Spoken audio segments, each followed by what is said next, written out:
How to buy your first stocks using COL Financial. Have you ever wondered how to actually buy your first stock? Maybe you've already opened a COL Financial account. You've already deposited money, but now you're asking, how do I actually buy a stock? Well, in this video, I'll walk you through the entire process, step by step using a real example. And by the end of this video, you'll see how we can buy our very first stock using a relatively small amount of money. So let's get started. Before we continue, please remember that this video is for educational and informational purposes only. I am not affiliated with, sponsored by, or representing COL Financial. The steps shown in this video are based on the process available at the time of recording and may change as the platform, policies, or procedures are updated. Please always verify the latest instructions directly with COL Financial before making any transaction. Step 1. Log into COL Financial. Go to the COL Financial website and log into your account. Enter your user ID, your password, and click Login. Once you're successfully logged in, you'll be taken to your COL Financial account dashboard.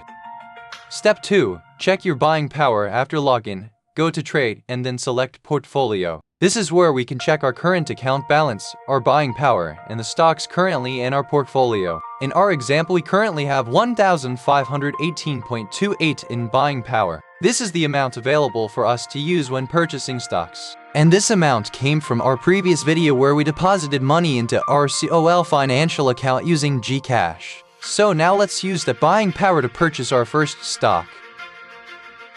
Step 3. To buy a stock, go to Trade and click Enter Order. This will open the order entry screen. Here you'll need to enter a few important details. First, enter the stock code or ticker of the company you want to buy. For this example, we're going to use JFC, which is the ticker symbol for Jollibee Foods Corporation. Next, enter the number of shares you want to buy and then enter the price you're willing to pay per share.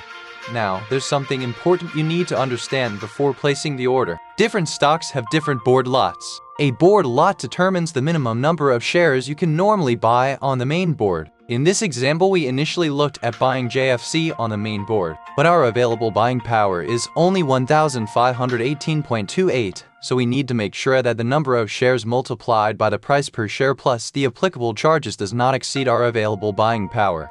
Fortunately, we have another option. We can use the odd lot board. In this example, JFC has a board lot of 1 share on the odd lot board. This means we can place an order for a smaller number of shares instead of being limited to the regular board lot. For our example, we're going to buy 9 shares of JFC at 155 per share. That gives us an estimated order amount of 1,395 before applicable charges. Since our buying power is 1,518.28, we have enough buying power to place this order. Step 4. Review your order. Once you've entered your order details, click Preview Order. This will show you a summary of your order. You can review the stock code, the number of shares, the price, and the different transaction charges. Take a moment to check everything carefully before submitting the order. In our example, we're buying 9 shares of JFC at 155 per share. The estimated total order amount including the applicable charges is 1,399.12.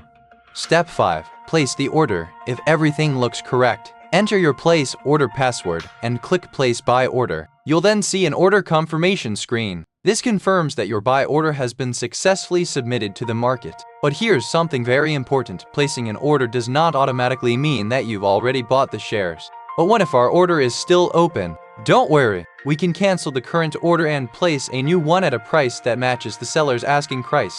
To cancel the order, simply click the Cancel link under the Action column. Enter your password and confirm the cancellation. Once successfully canceled, you'll see a confirmation message. Now, let's place another order. This time we'll look at the current ask prices. Remember, the ask represents the prices at which sellers are currently willing to sell. In our example, we can see sellers offering JFC at 155.80, 155.90, and 156. We're going to place an order for 9 shares at 156 per share. Since there is a seller willing to sell at 156, our buy order can match with that available sell order. And that's what allows the order to be executed. Confirm execution. After placing the new order, let's check our order status again. Go to Trade, then View or Modify Order. And this time we can see there are no open stock orders. This tells us that our order has already been matched and executed. Finally, let's go back to Trade and open our portfolio. And yes, congratulations! We are now officially a Jollibee Foods Corporation shareholder. As you can see, our portfolio now shows 9 JFC shares with an average price of 156.1589 per share, and our remaining buying power is 112.85. That's the basic process of buying your first stock using COL Financial. From depositing money to placing your first order, checking the order status, and finally seeing the stock appear in your portfolio. As you can see, you don't need a huge amount of money to start investing. You can start small, learn as you go, and gradually build your portfolio over time. Remember, you don't have to start big, you just have to start and stay consistent. If you found this video helpful, please consider leaving a like and subscribe to JAC-Tv. The goal is to become financially free. This is JAC-Tv. Discipline today, freedom tomorrow. Build wealth. Leave your dream. Thank you for watching, and I'll see you in the next video.